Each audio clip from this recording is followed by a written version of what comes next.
Beri nama pedang ini Naga Puspa.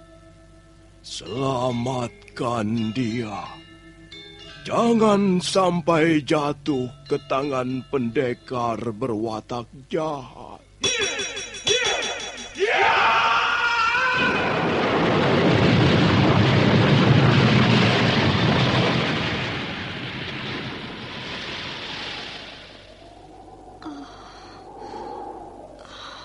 Kakang Kamandanu, kau masih juga tidak percaya bahwa aku mencintaimu. Meisin, maafkan aku, Meisin. Meisin. Meisin!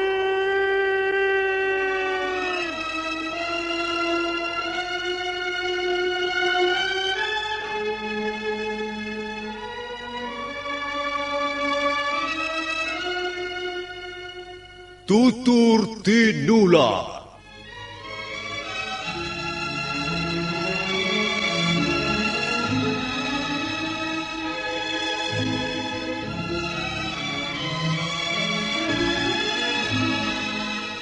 Sebuah sandiwara radio serial, produksi Sanggar Cerita dan teater Sanggar Prativi.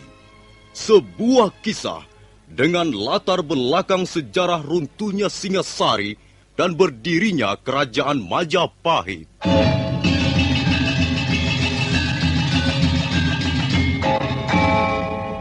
Sandiwara ini didukung oleh pemain-pemain radio yang sudah ternama.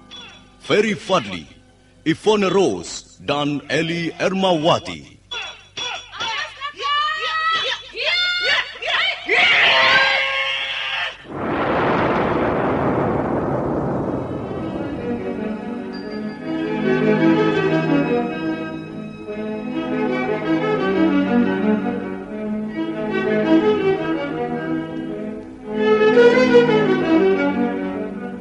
Cerita ini ditulis dan disusun oleh S. Tijab. Teknik dan montase dikerjakan oleh Rudi Tinangon dan Joko SP. Sutradara EWS Yuwono. Kali ini mengetengahkan episode pertama dengan judul Pelangi di Atas Kurawa.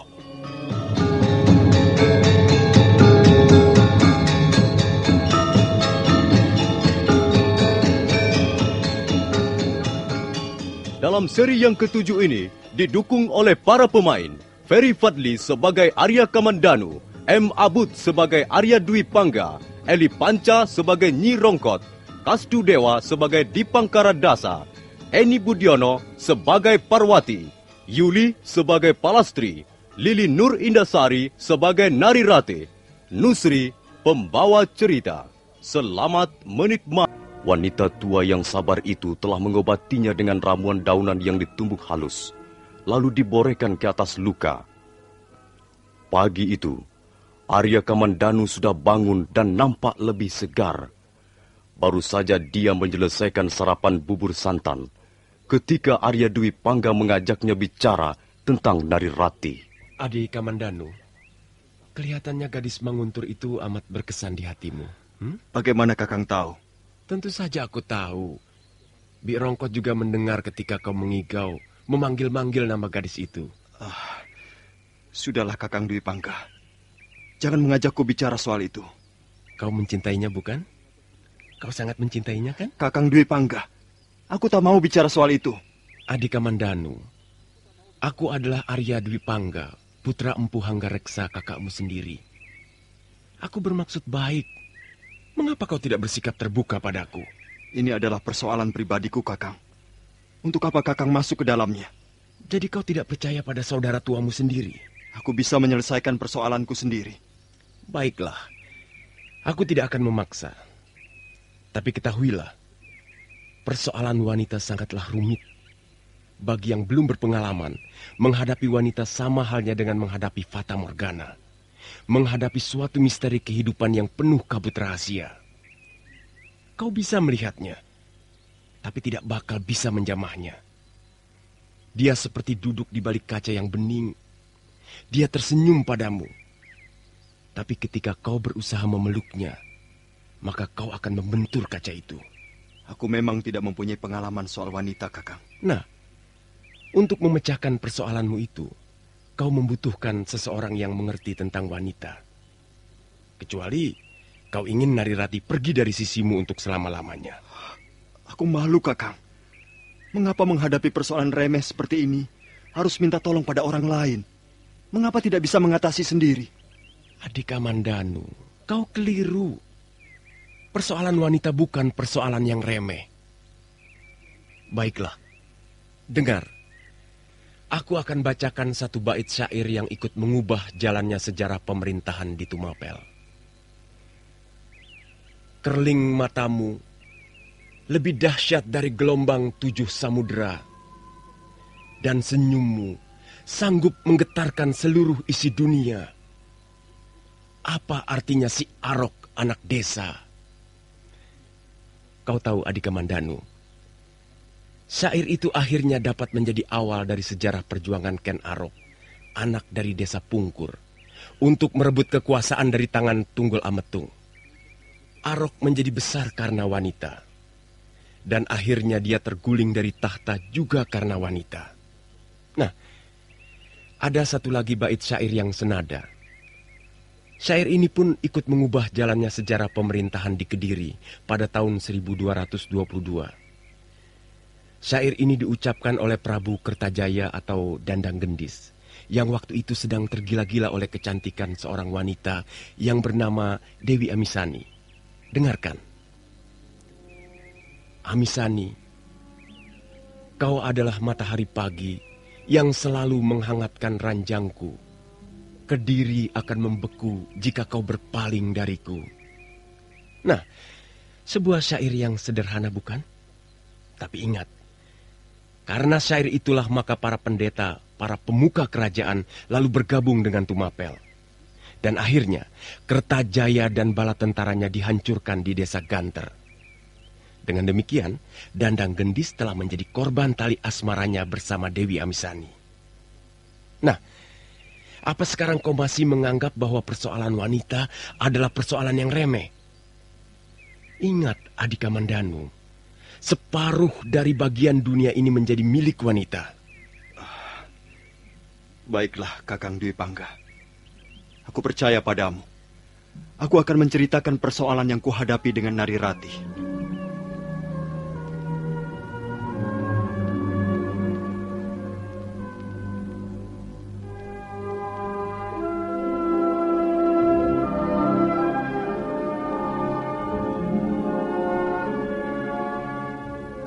Arya Kamandanu lalu menceritakan dari awal apa saja yang dialami bersama Narirati. Sementara Arya Dwi Pangga mendengarkan dengan seksama. Dan setelah Arya Kamandanu selesai bercerita, Kau memang terlalu, Adik Kamandanu. Terlalu bagaimana, Kakang? Kau tidak mempunyai perasaan terhadap seorang wanita. Kasihan sekali gadis yang bernama Narirati itu. Dia harus menderita karena kekasihnya kurang tanggap terhadap isyarat-isyarat yang sudah berulang kali diberikannya. Jadi menurut pendapat Kakang, dia juga mencintaiku? Hari-hari kemarin jelas, tapi entah sekarang ini. Hati seorang gadis, kalau sudah dikecewakan bisa menutup rapat sekali. Aku hanya ingin mendapat kepastian. Aku tak bisa tenang sebelum kepastian itu datang, Kakang. Ada satu cara yang barangkali akan bisa menjernihkan kembali hubungan kalian. Cara apa, Kakang? Minta maaf padanya. Aku sudah melakukannya, tapi dia tidak mau mendengar. Dia bahkan terus berlari meninggalkan aku. Minta maaf tidak cukup sekali, Adik Kamandanu. Harus kau coba lagi. Berapa kali aku harus mencobanya? Ya, sampai dia memberimu maaf tentu saja. Aku tak sanggup melakukannya. Aku belum tahu apa kesalahanku. Bagaimana aku harus minta maaf sampai berkali-kali? Dengar, Adik Kamandanu. Ini hanya untuk mengambil hatinya. Tapi aku tidak bisa melakukan hal-hal yang bertentangan dengan hati nuraniku. Kau mencintainya atau tidak? Aku mencintainya. Kau ingin hubungan kalian menjadi selaras lagi? Iya, tapi jangan aku disuruh melakukan hal-hal yang bertentangan dengan hati nuraniku. Aku tidak bisa, Kakang. Kau tinggi hati, Adik Kamandanu. Ya, barangkali Kakang benar. Aku tinggi hati. Tapi aku tidak merasa melakukan kesalahan apa-apa terhadapnya. Dengar, Adik Kamandanu. Kalau kau meninggikan dirimu setinggi Gunung Welirang, maka dia pun akan meninggikan dirinya setinggi Gunung Mahameru. Kau bisa melawannya dengan cara apa? Ya, barangkali memang tidak ada cara yang paling baik untuk menyelesaikan persoalan ini. Maka biarkan saja semuanya berlalu seperti apa adanya. Kenapa kau terlalu keras kepala, Adik Kamandanu? Aku tak mau menjadi pengemis cinta, Kakang. Tapi seringkali kita dipaksa oleh keadaan untuk menjadi pengemis cinta. Bagiku itu bukan watak seorang satria. Ingat, Kamandanu. Dalam hal yang satu ini, kita harus berani mengenyampingkan sisi-sisi lain dalam tujuan hidup kita. Kau tidak mungkin mendapatkan dua hal sekaligus, cinta dan watak kesatria. Kau harus memilih salah satu, Adik Kamandanu. Kalau harus memilih, aku akan memilih yang kedua. Jadi kau merelakan Narirati menjadi milik orang lain? Kakang Dwi Pangga, bagiku watak satria dan kebutuhan akan cinta bukanlah dua kutub yang berlainan. Seseorang, kalau memang dia benar-benar mencintai dan ingin mendapatkan cintanya itu, harus diperoleh dengan cara yang jujur dan tidak lepas dari watak seorang satria. Kalau tidak, lebih baik orang itu kehilangan cintanya. Dan itulah korban yang paling mulia. Aku bukan Ken Arok, Kakang. Juga bukan Prabu Kertajaya atau Dandang Gendis yang mau berbuat apa saja demi memperoleh kesenangan dari cinta. Aku adalah Arya Kamandanu, seorang pemuda desa biasa yang banyak memiliki kekurangan.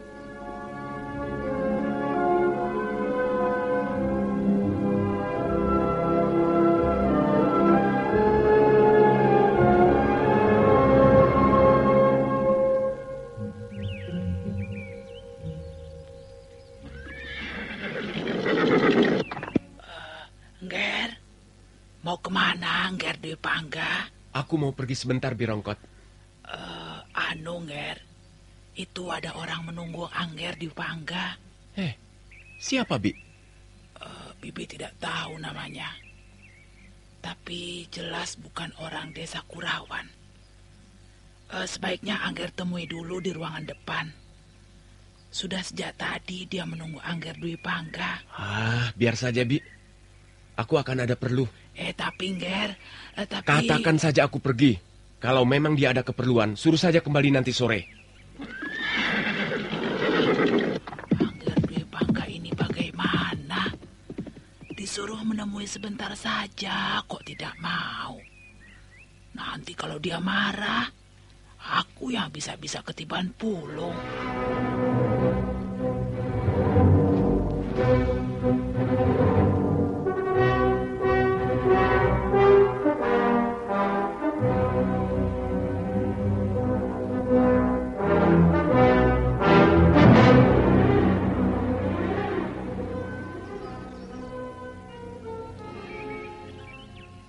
Kemana perginya?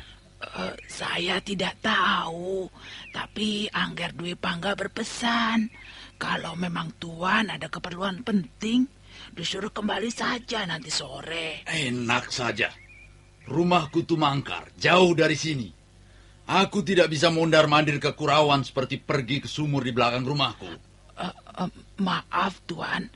Sebenarnya ada persoalan apa dengan Angger Dwi Pangga?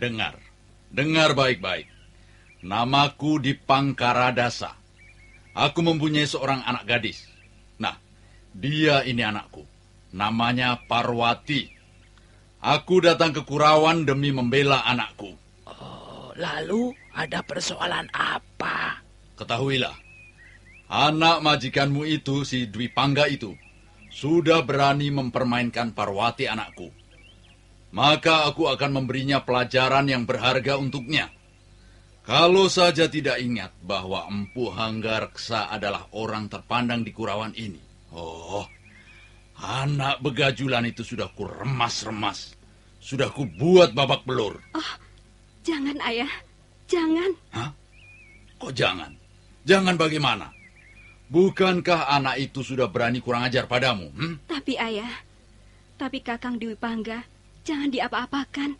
Kasihan dia. Parwati, kau jangan berlaku bodoh. Kau jangan mempermainkan ayahmu. Kita jauh-jauh datang dari Tumangkar untuk menyelesaikan urusanmu dengan pemuda berandalan itu. Sudahlah, kita pulang saja, Ayah. Kita pulang saja. Lalu, bagaimana dengan si Dwi Pangga itu? Biarkan saja dia. Kita mengalah saja. Oh, tidak.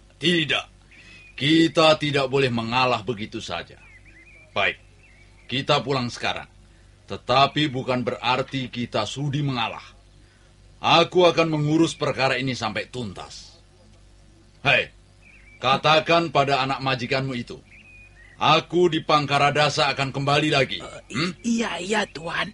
Nanti saya sampaikan pada Angger Dwi Pangga. Ayo Parwati, kita pulang. Brengsek.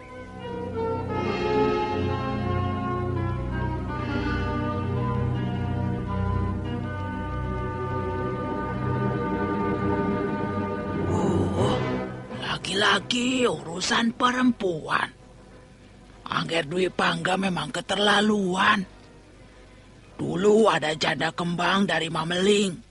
Datang ngamuk-ngamuk minta dikawin. Lalu ada gadis mencoba bunuh diri di Jurang Kurawan. Juga gara-gara Angger Dwi Pangga terlalu mengobrol kata-kata berisi cumbu rayu. Sekarang ada lagi. Angger Dwi Pangga itu kok senang-senangnya bercanda dengan wanita. Apa dia tidak tahu bahwa bermain api dengan wanita bisa hangus terbakar hatinya?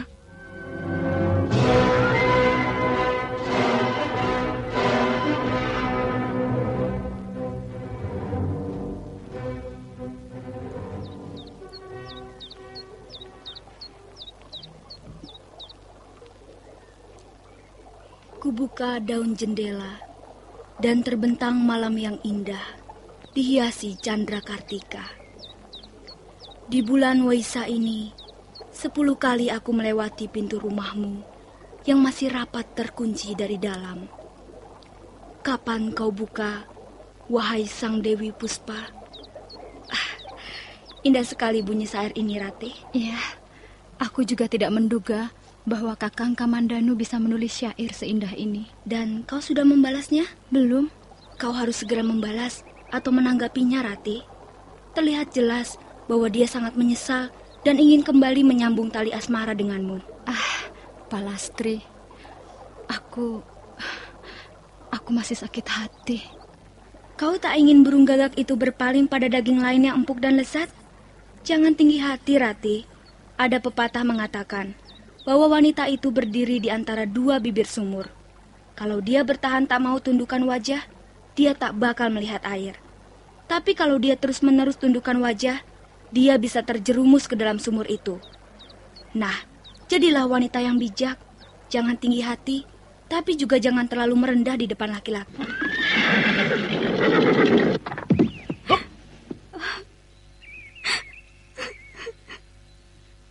Hei, bukankah kau Parwati, gadis cantik dari desa Tumangkar? Apa berdulimu, Kakang Dewi Pangga? Ada apa, Parwati? Kau menangis di tepi jalan begini tentu ada sebabnya. Aku sedang memikirkan mencari tempat untuk menghilangkan nyawaku sendiri, Kakang. Hei, kenapa jadi begitu, Parwati? Mengapa jalan pikiranmu menjadi cupat seperti katak dalam tempurung? Kau adalah gadis cantik. Masa depanmu yang cerah dan bahagia menunggu di seberang sana. Mengapa harus berputus asa? Sekarang ganti aku yang bertanya. Mengapa Kakang tak pernah lagi datang ke Tumangkar untuk menemui aku? Apakah Kakang sudah bosan pada diri Parwati ini? Apa sudah ada gantinya yang lebih rupawan? Apakah Parwati sudah tak cukup berharga untuk mendengarkan bisik-bisik cinta asmaramu? Tunggu. Ini banyak sekali pertanyaan yang harus kujawab. Tapi baiklah, aku akan berusaha memberikan jawaban yang memuaskan. Dengarkan.